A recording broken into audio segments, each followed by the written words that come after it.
antes eu queria anunciar duas coisas. Minha conta do TikTok. E sabe o Lorde Dino? Então, irmão, o cara acabou de dar a maior farmada de aura da história. Que, irmão, vamos ver. Olha que farmada magnífica. Ele acabou de criar um livro. No caso, né, eu não sei qual é a data do lançamento, né, do livro, né, mas, cara, já tem arte disponível. Que é essa daí, né, que vocês estão vendo, que é a capa de Reino Mesozoico. Receba a sinopse. E, como deu pra ver na capa, a série, digamos, vai ter alguns erros científicos ali e outro, mas, no caso do livro, né, vai ter uns erros científicos, mas, irmão, pouco importa, cara. Literalmente vai ser absolutamente cinema, cara.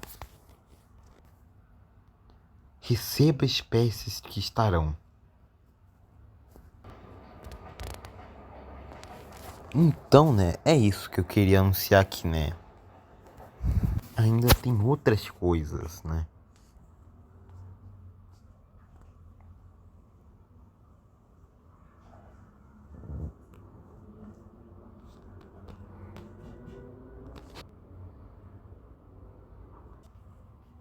Então eu queria, né, mostrar o perfil dele, né, que é Lorde Dino.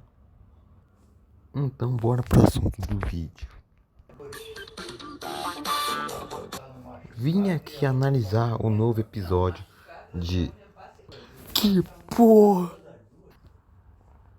A cada dia fico mais depressivo. Okay, 2 anos após a queda de Skytox, os humanos, mais uma vez, tiveram que aprender a viver com força sobre-humana. Desta vez sendo os dragões de Skytock, dado em conta que antigamente eles viviam sob uma enorme ilha flutuante, sendo proibidos de sair de lá e sendo obrigados a se sustentar com os recursos de sua própria ilha. Mas após sua queda e a morte de seu deus, eles finalmente obtiveram sua liberdade, mas com o preço de conviver com a raça dos seres humanos, os seus costumes e tradições, e ensinando-lhes os seus costumes e tradições, rapidamente se espalhando pelo planeta. Algumas nações não gostaram muito da chegada desses novos seres, gerando novas discriminações e preconceitos sobre estas criaturas. Já outros aceitaram bem, o que ocasionou com que, atualmente, certos lugares são totalmente adaptados para os dragões, quase como uma sociedade coletiva. Mas nem tudo é um mar de flores, pois os dragões tinham que conviver com outro maior problema do planeta. Dizem que, quando o mundo finalmente aprendeu a dormir sem os monstros, foi porque um deles decidiu vigiar enquanto todos descansavam. Exércutos fazia isso havia décadas. Dormia pouco, caminhava muito. Ilhas, oceanos, continentes, sempre atento a toda impossível ameaça kaiju possível a existir em algum lugar do mundo. Porém, ele sempre estava sozinho. Os humanos chamavam isso de proteção, os kaijus chamavam isso de reinado, mas ninguém perguntava se aquilo parecia vida para ele. Ele observava as cidades humanas à distância, aquelas manchas de luz que cresciam em constelações artificiais, não por apego, mas por dever. Aprendeu que os comuns permanecem inteiro quando alguém aceita carregar o peso dele nas costas. Foi numa dessas noites, no extremo norte do Canadá, entre florestas congeladas e montanhas antigas, que a Terra avisou que algo estava errado. Primeiro, os animais fugiram. Depois, o solo vibrou. E por fim, uma cratera brilhante apareceu entre as montanhas, como um portal para a Terra Oca. Executus reconheceu aquela sensação antes mesmo de ver a criatura. Sabia que era familiar, mas não era um kaiju comum, não era um predador despertado por acaso. Era algo antigo demais para estar ali. Foi quando Depois Spinax emergiu do solo congelado, rasgando a crosta como se fosse papel, emergindo do portal que levava a seu antigo lar. Seus olhos emanavam um sentimento cruel. Não havia raiva neles, mas havia fome. Quando Exércitos chegou lá em questão de minutos, ele não acreditava no que tinha visto. Parecia outro de sua espécie, um semelhante talvez, mas era algo na qual ele não estava esperando em toda a sua vida. Depois de anos pensando que era o último, ele finalmente encontra alguém. No entanto, Depois Spinax não poderia dizer o mesmo. Afinal, ele estava ali em busca de ser nutrido, em busca de comida. E assim que foi Exércitos, não o reconhecendo como igual, ele só sente raiva. A primeira batalha não foi tão épica, foi mais confusa, brutal e curta. Diga-se de passagem, Exércitos tentou conter Depois Spinax, desviava de seus golpes e o empurrava para longe das cidades humanas próximas, na tentativa de causar o mínimo de dano possível. Mas Depois Spinax atacava de forma violenta, morte, arranhava, quase como uma força da natureza mal calculada. Cada golpe era pesado demais, cada movimento era feito para esmagar, não para vencer. A floresta inteira virou uma cratera. Um vilarejo costeiro foi apagado do mapa em questão de minutos. Centenas de humanos morreram antes que os aviões da CIC decolassem para a evacuação.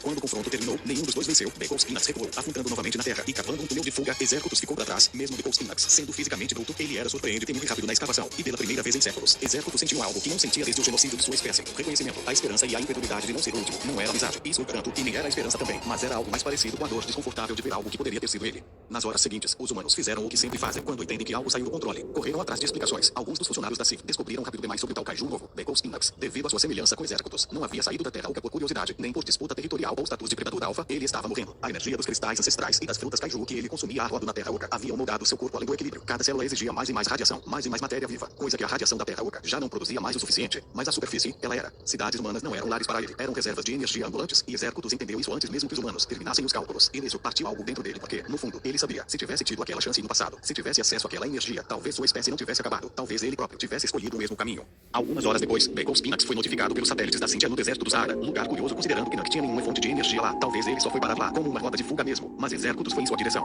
O segundo confronto entre os dois aconteceu em menos de 24 horas depois. Beagle Spinax não recuava mais, cada um de seus movimentos era mais rápido, mais pensado, e fazia o Exércutos apanhar, não por ser fraco, mas por ficar hesitando constantemente contra Beagle Spinax. Cada golpe era calculado para incapacitar o Exércutos até seu último fôlego, e estava bem desequilibrado. Até os humanos intervieram com tanques, mísseis, aeronaves, para atrasar Beagle Spinax enquanto o Exército se recupera, e então veio a decisão que mudaria tudo. Uma bomba experimental nuclear, não lançada até hoje por ser considerada potente demais. Acho que foi inclusive a mesma bomba que os Estados Unidos usaram contra os zebras na época do Hydra, mas eles só usaram por desespero. Até porque se o João estivesse lá, nunca que ele autorizaria eles de usarem essa bosta. Mas eles usaram mesmo assim, e deu no que deu.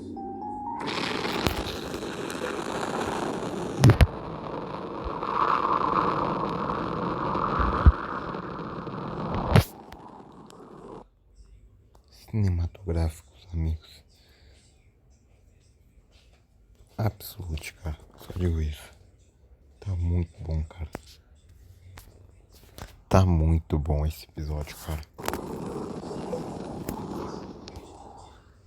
A explosão não matou Beagle Spinax. Ela completou. Seu corpo absorveu a energia como se tivesse sido feito para isso. Ossos se realocaram do lugar. Alguns espinhos cresceram, enquanto outros caíram. Outros se multiplicaram. A mandíbula ficou alongada. Os músculos adaptados para um novo tipo de locomoção. E então sua aparência mudou drasticamente para algo completamente fora do padrão dos navales. Algo entre uma mistura de vários dinossauros terópodes. Mas com chifres e espinhas dorsais permaneceram. Mas sua silhueta mudou tanto que não lembrava mais um narvalis. Exército sobreviveu por pouco, jogado para quilômetros de distância. Quando se levantou, o que viu já não era um narvalis mutado. Era outra coisa. A Civ inteira entrou em pânico. Beagle Spinax foi mutado. E agora estava diferente do arbitral. Em um momento de desespero e calma, ele sai correndo na direção contrária à de Exércitos, chegando até a costa, onde uma grande cidade costeira foi evacuada tarde demais. Arranha-céus caíram com a sua chegada. Milhares de pessoas morreram pisoteadas. E Exército sentiu o peso disso tudo cair sobre ele. O rei dos monstros e guardião do equilíbrio natural. Causou tudo aquilo no ato de ter preferido não matar o Beagle Spinax. Fez com que ele causasse Aquela desordem e todo o caos, levando toda a culpa por isso. E tudo porque ele se sentia sempre sozinho. Após a desordem, Beagle Spinax cavou outro túnel de fuga, até então para qualquer lugar do mundo, despistando rapidamente Exércitos e os humanos. Horas depois, a equipe de paramédicos da CIV veio para confortar os sobreviventes, enquanto uma equipe de busca resgatava todos os desaparecidos nos escombros, achando no processo cerca de 3.000 corpos de pessoas que faleceram durante o ataque. O Calton estava lá no meio para amenizar um pouco a situação, dando medicamentos e recursos para os sobreviventes. Mas em paralelo a isso, Exércitos foi para um oásis, refletindo como tinha deixado aquilo acontecer, se lamentando e queixando do porquê ele tinha que virar o rei, porque isso tudo estava acontecendo, em que momento ele falhou, e começou a questionar, e se fosse ele no lugar do Beagle Spinax. Mas ao olhar seu reflexo na água do oásis, ele se recompôs e lembra do porquê de tudo aquilo ter acontecido. Ele lembra de que quando perdeu sua espécie e sua mãe, ele quase desistiu de tudo, mas ele continuou, mesmo tendo todos os motivos do mundo para desistir de sua própria vida. Ele foi lá e continuou sua jornada, e quando ele a finalizou, encontrou novos motivos. Feral, Kong, Lizzie, John, todos eles eram motivos que o faziam se sentir completo, e descobriu, no final das contas, que ele era o rei dos monstros porque ele ou os outros queriam, mas sim porque eles precisavam de algo na qual seguir, algo na qual se sentiam inseguros, porque quando ele perdeu tudo, ele também precisava daquilo e queria dar aos outros a chance de conseguir. Então, motivado, ele se reergueu, dando seu fugido alfa e parte para encontrar Beagle Spinax.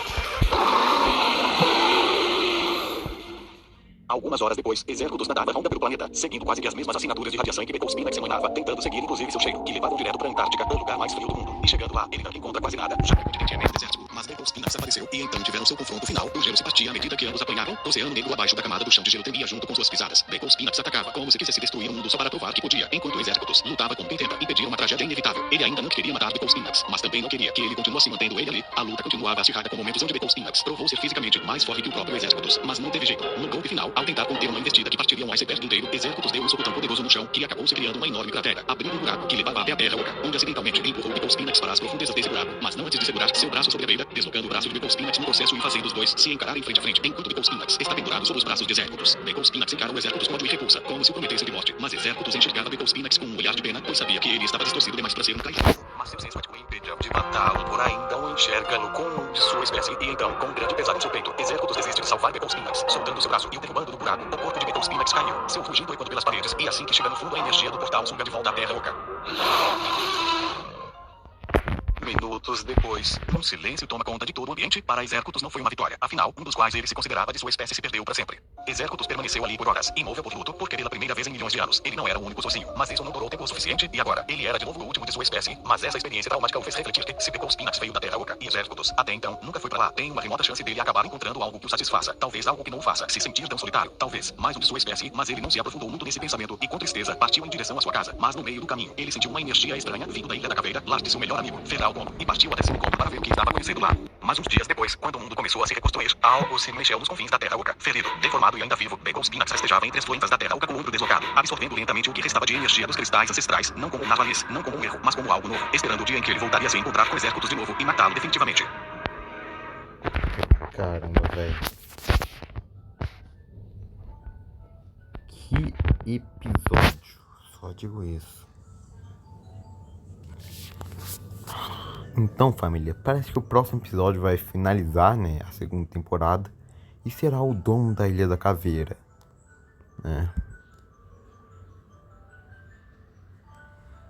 E vai ser um bagulho. Cara, vai ser tirar o fôlego, irmão. E parece que vai dar início à terceira temporada, né? Então, né? Eu estou muito ansioso para fazer, né, a análise do episódio final, né? Que esse episódio, né, apesar de ser curto, é muito da hora, cara. Muito interessante. Cara, é uma obra do cinema. É algo que, na moral. Cara, e também, cara, uma coisa que eu vou confirmar pro capítulo 2 do Gigaverso, que é o Beco Spinax, irmão. É o Beco Spinax. Teremos um episódio solo do Exérculos com Beco Spinax, irmão. Em referência a esse episódio, só digo isso. E nesse mesmo episódio, teremos Kiko, que será um subadulto, né? Ah, não. Não, esquece, eu tô muito hypado, velho. Eu queria meter novamente o Vup, né? De volta na história do Gigaverso. Mas eu vou conter pro capítulo 3, tá ligado? Pô, na verdade sim, ele vai aparecer no segundo episódio, né? De Godzilla Jr. X Kiko Supernova. Ele vai aparecer no segundo episódio. Que spoiler, vai ter Shimu e Scar King junto com o exército de Scar King. E Suco também, né? E teremos o retorno de um personagem, né? Do capítulo 1. Ok, eu vou parar por aqui, que senão eu vou falar tudo que vai ter no capítulo 2. Então, né? É isso.